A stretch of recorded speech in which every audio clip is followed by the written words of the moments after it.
Assalamualaikum warahmatullahi wabarakatuh. Hai semua, jumpa lagi di channel YouTube Nia Hermanto. Apa kabar teman-temanku semua? Semoga selalu dalam keadaan sehat ya. Dimurahkan rezekinya, dilancarkan segala jalan urusannya, dan tetap semangat. Di video kali ini aku mau berbagi resep. Siapa tahu teman-teman ada yang belum tahu kalau mie instan itu bisa diolah jadi makanan yang enak banget. Cara buatnya juga mudah, bisa jadi ide jualan ataupun untuk stok frozen. Untuk cara buatnya, sekarang kita bakal prepare untuk isiannya dulu. Aku pakai kentang dan juga wortel yang kita potong dadu seperti ini. Bisa juga teman-teman diserut pakai serutan wortel. Jadi nanti untuk hasilnya itu panjang-panjang. Tapi di sini aku mau potong jadi dadu seperti ini aja. Nah, kalau udah dipotong seperti ini, sekarang lanjut bakal aku rebus. Tujuan aku direbus di sini supaya nanti saat kita proses masak isiannya itu tidak terlalu lama ya teman-teman. Yang pertama di sini aku bakal rebus kentang terlebih dahulu sebelum wortel. Kenapa? Supaya nanti airnya itu tidak berubah warna. Lanjut, sekarang kita bakal masukin untuk wortelnya. Kenapa sih wortel harus terakhiran? Karena dia mempunyai warna yang oranye kayak gini. Jadi biasanya air bekas rebusannya itu dia berubah warna jadi butek ya teman-teman. Nah ini adalah salah satu tips dari aku. Teman-teman mau dipakai monggo silahkan, enggak juga nggak apa-apa. Kalau udah ini kita sisihin dulu, sekarang lanjut air bekas rebusan sayuran tadi kita kasih minyak sedikit dan lanjut kita bakal rebus mie. Aku pakai mie yang harganya ekonomis aja dari Ekomi seperti ini, teman-teman bebas bisa menggunakan mie dari merek apapun. Mie ini kita rebus sampai dia terpisah aja ya teman-teman. Kalau udah terpisah seperti ini langsung bakal kita angkat dan tiriskan dari airnya. Kenapa aku bilang mie ini langsung kita angkat kalau udah terpisah? Karena nanti kita bakal ada proses masak lagi bersama isian yang lainnya. Kalau udah ini kita kasih tambah minyak sayur sedikit supaya dia tidak lengket satu dengan yang lainnya.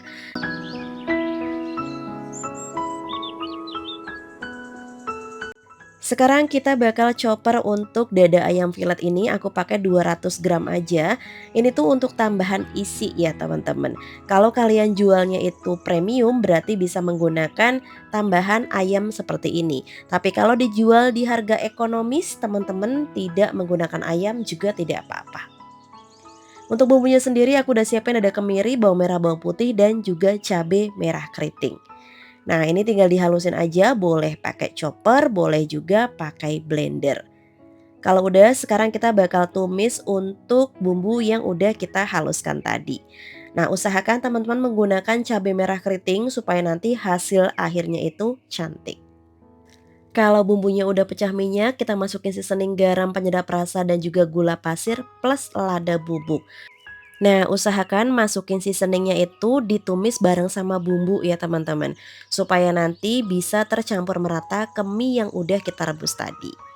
Lanjut, sekarang kita masukin untuk ayam yang udah kita chopper tadi.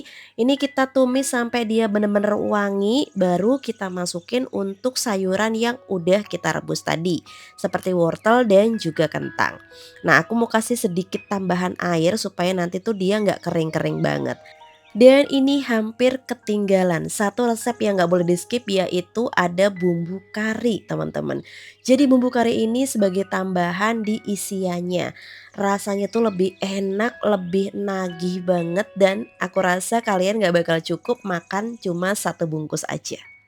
Nah, kalau bumbunya udah tercampur rata, sekarang kita masukin mie-nya teman-teman.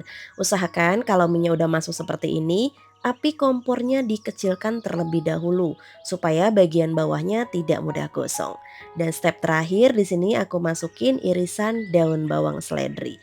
Pakaiin daun bawang seledrinya yang banyak biar wangi teman-teman. Nah, kebetulan ini untuk daun bawang seledrinya udah aku stok di freezer jadi beku kayak gitu ya. Oke, ini udah matang. Untuk adonan mie-nya sekarang bakal kita sisihkan terlebih dahulu. Dan ini jangan langsung diolah ya. Tunggu sampai dia hangat-hangat kuku dulu. Ini aku biarin kurang lebih selama 40 sampai 50 menit. Setelah itu baru nanti bakal kita kasih tambah untuk bahan yang lainnya. Nah, biar efisien waktu dan nggak mubazir sambil kita nunggu minyak itu dingin, sekarang aku mau prepare untuk daun pisangnya. Nah, kebetulan ini daun pisangnya baru banget beli ya teman-teman, jadi dia tuh masih bener-bener kaku. Sebelum aku garang di atas kompor, ini bakal aku lap bersih dulu pakai lap basah ya teman-teman. Dan tinggal kita sobek seperti ini aja sesuai dengan ukuran yang kita inginkan.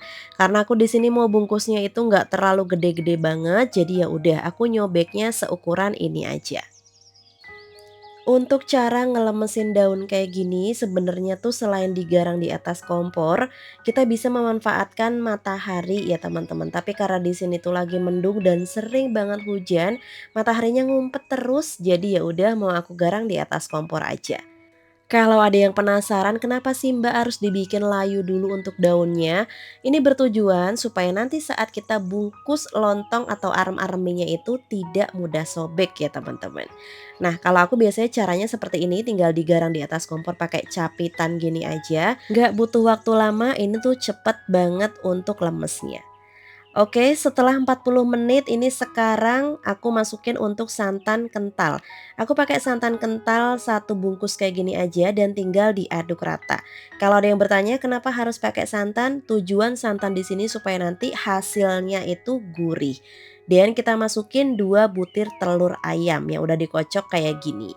Nah, usahakan masukin telur ayamnya itu tunggu mie-nya sampai benar-benar dingin. Jangan dituang saat mie masih panas ya, khawatirin nanti telurnya itu malah langsung mateng kalau dicampur sama mie yang masih panas. Nah, ini supaya lebih merata aku ngaduknya langsung pakai tangan aja kayak gini teman-teman. Dan ini sekarang tinggal kita wadahin dan bungkus ke daun pisang. Untuk jumlah ngisinya teman-teman sesuaikan dengan selera masing-masing aja. Dan kira-kira mau dijual di harga berapa? Kalau semisal mau dijual di harga murah berarti ukurannya bisa agak dikecilin sedikit. Untuk kali ini bukan untuk jualan, ini bakal aku bawa ke rumah temen aku. Jadi beliau tuh lagi ngidam kepengen banget arem-arem mie. Jadi ya udah aku buatin aja dan nanti bakal aku bawa. Dan menurutku juga menu ini tuh bisa jadi salah satu ide jualan teman-teman juga saat nanti di bulan puasa. Jadi arem-arem itu nggak melulu harus pakai beras, bisa pakai mie kayak gini juga. Apalagi arem-arem mie ini tuh bisa banget kalian simpan stok frozen. Jadi semisal hari ini mau bikin banyak sekaligus, untuk jualan 3 hari ke depan teman-teman bisa sekalian bikinnya.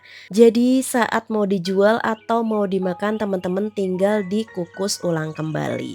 Nah, untuk nyematnya teman-teman bisa pakai semat lidi seperti aku ini ataupun bisa juga menggunakan staples. Ini udah selesai semua aku bungkusnya dan airnya juga udah mendidih. Sekarang lanjut bakal kita kukus aja. Nah, ini yang bikin nanti aram-aramnya itu padat, gurih, enak, wanginya juga keluar. Kita bakal kukus kurang lebih selama 30 menit. Setelah 30 menit ini dia arem-arem mie kita udah mateng dan kalau aku sih biasanya aku biarin dulu kurang lebih setengah jam. Tujuannya supaya arem-arem ini jauh lebih padat. Kalau teman-teman baru mateng langsung dibuka langsung dimakan ya bisa aja. Tapi dia tuh untuk teksturnya belum terlalu padat teman-teman.